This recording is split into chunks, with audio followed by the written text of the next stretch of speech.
तुमको अपने काम की चिंता होनी चाहिए। वो क्या करते हैं, क्यों करते हैं, इससे तुम्हारा कोई मतलब नहीं और तुम समझ भी नहीं सकते। उनको मालूम है जीवों के पिछले कर्मों की अदायगी कैसे कराई जाएगी, उनको सब पता है। इसीलिए कोई न कोई ऐसी नवीनतम व्यवस्था आपके लिए हमेशा सोच के रखते हैं जो सरल है। और मिट्टी सेवाएं बहुत सरल है, तो मिट्टी नहीं ढो रहे, अपने कर्मों का बोझा ढो रहे, तो वो कितना सरल है। जिस बोझे को आप ढो ही नहीं सकते, आपको मालूम नहीं है, लेकिन कितना सरल तरीका निकाला कि अगर परमार्थी सेवा में जीव को लगा दिया जाए और कोई न कोई तरीका निकाल दिया जाए सरल से सरल, तो शरीर इंद्रियों के द्वारा किए हुए पिछले कर्मों की अदायगी हो जाएगी। क्योंकि बिना पिछले कर्मों की अदायगी किए कोई जीवात्मा जा नहीं सकता। काल माया का सख्त पहरा है, कोई नहीं जा। काल ने माया को हुक्म दिया, वही कोई जीव मेरे देश से निकलने न पाया। जाओ तुम अपनी रिद्धि सिद्धियों को आदेश दो, वो जीवों को मेरी व्यवस्था में फंसा के रखे। मैंने इतनी व्यवस्था, इतने कर्मों के जाल बना दिए हैं कि जीव निकल नहीं सकता। अगर सतगुरु की दया मिल गई तो निकल जाए। सतगुरु के जीव को कोई रोक ही नहीं सकता।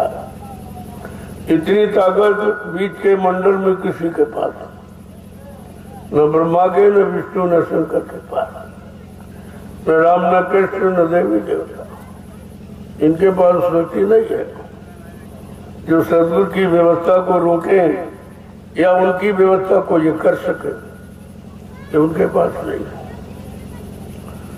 तो हमें आपको ये सोचना चाहिए, चलो हमारा काम हो रहा, हमें अपने काम से मतलब है। वो कैसे करेंगे, कौन सा साबुन लगाएंगे, कैसे हमारे कर्मों को धोएंगे, ये उनकी व्यवस्था है। आपको उसमें कुछ सोचने की जरूरत, सोचने से तुम्हारा मन खराब हो जाएगा। तुम्हें अपने कर्म दिखाई तो देते नहीं, कैसे कैसे जालिम कर्म करके आए हो, जिनकी अदायगी यहाँ असंभव थी, और वो धीरे धीरे आपकी पूरी कराई जाए। तुम आते हो, हमारा एक ही बार पूरा होता है, तो एक ही बार पूरा करने में तुम जिंदगी दे दो, खत्म हो जाओ, तो पूरा फिर कैसे होगा, फिर आपको आना जाना पड़ेगा। इसलिए बहुत आहिस्ते आहिस्ते धीरे धीरे कोई न कोई ऐसी नवीनतम व्यवस्था कर्मों की अदायगी की बनाते ही रहते। और दुनिया के लोग कुछ नहीं समझते, और मिट्टी ढो रहे हैं, कौन जान पाएंगे क्या कर रहे हैं, क्या ढो रहे हैं, किसी को क्या पता, और सबके सामने हो रहा। इसीलिए कहा कि उनके राज रहस्य कोई जान ही नहीं सकता है जब तक वो कृपा करके न बताएं, और वो जल्दी बताते नहीं है क्योंकि आप समझ नहीं पाओगे। पिछले कर्मों की अगर जानकारी दे दी जाए कि पिछले जन्म में तुम ये थे, तुमने बड़ा दुष्कर्म किया, बड़ा पाप किया, तमाम हत्याएं की, हिंसाएं की, चोरी और डकैती, कत्ल और बलात्कार सब आपने किया, तो तुम यही कहोगे हम तो कभी नहीं पार जा पाएंगे, क्योंकि इतना बड़ा बोझा है, इसको हम अदाई नहीं कर सकते। तो इसलिए जीव को हतोत्साहित होने नहीं देते। ऐसी व्यवस्था धीरज से उसके साथ में लागू कर देते हैं कि जिसको वो कर सके। मान लो मिट्टी आप ढो सकते हो, लेकिन तपस्या नहीं करते, वो कितना सरल हो, वो भी शरीर के लिए भी शरीर, वो तुम्हारी वो निजी तपस्या, निजी स्वार्थ के लिए, और ये मिट्टी के परमार्थ के लिए। इसमें तुम्हारी कोई स्वार्थ आता नहीं, बस ये है भाई चलो आदेश पालन हो रहा है, और जो बन जाएगा वो भी नहीं मालूम उससे क्या बनेगा, कैसा बनेगा, कैसे रहेगा, आपको कुछ नहीं पता। लेकिन आप केवल करते हो विश्वास के साथ आप वचनों का आदेश का पालन करते हो, तुम्हारे लिए यही सर्वोपरि है। इसीलिए वो तुम्हारे बुरे कर्मों की बही को खोल के कभी दिखाते थे और बताते भी नहीं, और कहते हैं क्योंकि काल ने ये वादा करा लिया कि आप ये काम नहीं करोगे, कि जीव को पिछले जन्म की याद नहीं कराओगे, और जिस जन्म में इसको भेजा जाए उस योनि में से नफरत नहीं कराओगे। ये वादे काल ने पहले किया, क्योंकि आप समर्थ हैं, आप सब कुछ कर सकते हैं, आप हमारी व्यवस्था को खत्म कर सकते हैं, मुझे मालूम है। लेकिन मैं प्रार्थना करता हूँ कि आप दो काम मत करना, कि जीव को पिछले जन्म की याद मत करना, नहीं हमारा कर्जा नहीं देगा। देखो कैसे किस तरह से आप समर्थ होते हुए भी वचनबद्ध हैं। भाई उसने कहा, इन्होंने कहा ठीक है, और कहा आप जीव के साथ जबरदस्ती मत करना, अपनी शक्ति के द्वारा जबरदस्ती, क्योंकि उनके पास शक्ति है, वो अपने जीवों को सदे ले जा सकते, जबकि यहाँ का विधान नहीं है, लेकिन विधान को खारिज कर सकते। सदे ले जाकर ऊपर के किसी मंडल में ठहरा कर उनकी पिछले कर्मों की अदायगी करा देंगे, काल को भनक भी नहीं पड़ेगी। ऐसी गुप्त सुरंगें हैं, लेकिन असीम पुरुष होते हुए भी इसका प्रयोग नहीं, तो धीरे से उसकी व्यवस्था में कोई बाधा नहीं डालते, अपने जीवों को जगा के ले जाते। तो ये उनका दया का प्रमाण है, और आप सबको उनकी दया के बारे में हमेशा ध्यान रखें। तो ये करो, वो जो उदार प्रेमी कर, आपको ये करना। जब आप वहां सब होते तो हमें भी खुशी होती कि हमारे न रहने पर भी आप सेवा करते, उस सेवा का हजारों गुना फल ज्यादा होता है। और सामने की तो एक दिखावट होती कि भाई तुम ये दिखाते हो, चलो देख लो हम सेवा करते हो, यहाँ ये दिखावट का विषय नहीं। जब हो तब चाहे ना करो, लेकिन ना हो तो जरूर करो। वो सेवा तुम्हारी विशेष सेवा मानी जाती है। लोगों प्रेमी के संदेश तो मैं आपको ऐसे भी सुना देता, वहां रहते तुम दो काम, सेवा भी करते और संदेश भी देते, और यहाँ सेवा से आप वंचित हो। वहां भले ही खड़े रहो, डलिया उठवा दो, भरवा दो, तमाम काम यहाँ जहाँ ये डालते वहाँ फौड़े से उसको लेबल कर दो, बहुत काम है सर।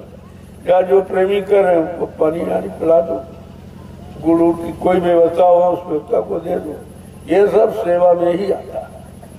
अगर आप कुछ नहीं करते हो तो फिर जैसे खाली आए हो खाली ही लौट।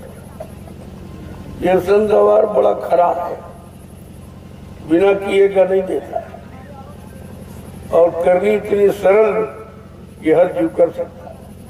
अरे भाई खड़े होकर देख सकते थे नहीं, तुम देखने भी वहां नहीं गए कि प्रेमी क्या कर रहे हैं। जब तुम देखते तो तुम्हारे अंदर भाव था कि रे ये कर रहे हैं, हमको भी करना चाहिए, ये लाभ ले रहे हैं, हमको लाभ से वंचित रह जाए।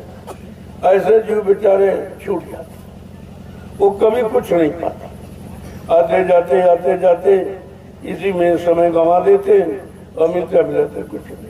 फिर कहते हमारा काम नहीं हुआ, हमारी संभाल नहीं हुई, हमारी रक्षा रही, हमारा मतलब समा ये नहीं वो नहीं। अरे भाई वो तो सब, लेकिन उस जगह तो पहुंचो जहां से किया जाए। जब जगह पर नहीं खड़े होंगे तो खड़े भी नहीं रह सकते। आपको यहाँ न बैठना, वहां खड़ा होना चाहिए। खड़े होने में भी उनको उत्साह मिलता कि भाई सब प्रेमियों, और तुम एक तरह से उनको हतोत्साहित करते हो, उत्साह भंग कर रहे हो। लोग सोचते बताओ वो लोग बैठे हैं और हम सेवा कर रहे हैं, उनके अंदर भी होता, लेकिन वो ये नहीं सोचते।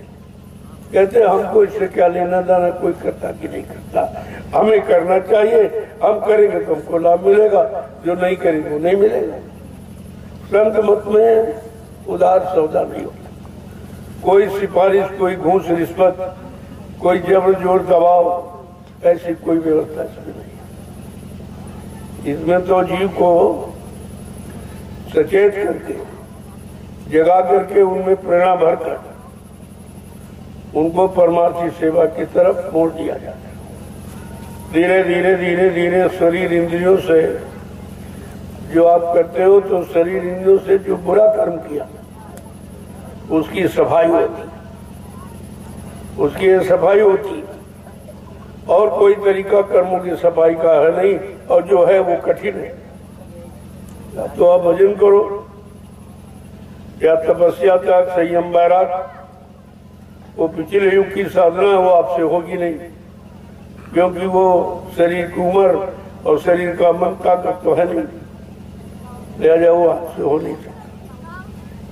इसलिए संतों ने शोध किया, ये व्यवस्था आपके लिए सोच के बनाई कि कलयुग का जीव तो बहुत पापी है, बहुत कुकर्मी, पता नहीं कभी अच्छा किया ही नहीं, जब किया तो बुरा ही किया। तो उसके लिए सोच करके कि जब ये कमजोर है तो बड़ी सेवा कोई कर नहीं सकता, कोई कठिन संयम व्रत कर नहीं सकता, तो ये मिट्टी की सेवा सबसे सरल। इसमें आपको कुछ नहीं, कोई बुद्धि नहीं लगानी, कोई पढ़ाई लिखाई का इसमें काम नहीं, कुछ नहीं। और कितना बड़ा काम कर्मों की अदायगी, ये पढ़ लिख के भी आप नहीं कर सकते। पढ़ाई लिखा का विषय तो वहां पहुंचा ही नहीं सकता जहां से आपका काम होगा। इसीलिए महापुरुषों ने कहा रे भाई, पढ़ना लिखना चातुरी, ये तो काम सहल सरल है, सभी कर सकते हैं, लेकिन फिर कठिन क्या है? काम दहन मन बस करन, यही काम मुश्किल। ये मुश्किल काम को जीतना, मन को बस में करना, मन को अपने अनुकूल, गुरु के अनुकूल बनाना, गुरु के वचनों पर मन को चलाना, ये कठिन आपको करना तो ये है, लेकिन आप करते नहीं। तो अगर वहां आप होते वो दया अलग, ये दया नहीं, दया उधर है, उधर दृष्टि डाली। जो आदेश में है वो दया के पात्र हैं, जो आदेश में नहीं उनको कोई दया, उन पर कोई दया वया नहीं की जाती इस तरह की, क्योंकि जो सेवा में रत है वो दया के पात्र है, वो दया पाने के अधिकारी हैं, क्योंकि उन्होंने हुक्म आदेश का पालन किया और आपने किया नहीं, बैठे रहते। तो ऐसे जो बेचारे आते हैं, लेकिन फिर भी खाली चले जाते, वो भरे समुद्र में घोंगा प्यासा। वही इस सत्संग चर्चा में आए हो, लेकिन ले कुछ नहीं पा रहे, लाभ कुछ नहीं मिल पा रहा, क्योंकि लाभ पाने का जो तौर तरीका वो आप अपनाते नहीं। एक तो आप जानते नहीं हो, अगर सही सच्चा तरीका बताया जाए तो आप मान नहीं पाते। यही दो जीव की कमियां हैं, और इसी कमी को दूर करने के लिए ये रास्ते बनाए संत महापुरुषों ने कि भाई सत्संग करो, सेवा करो और भजन करो। जब सत्संग करोगे तो तुम्हारा मन बदलेगा, सेवा की तरफ तुम्हारा भाव जाएगा, सेवा की जानकारी मिलेगी कि सेवा का मतलब क्या, सेवा से कौन सा लाभ है। गुरु भक्तों के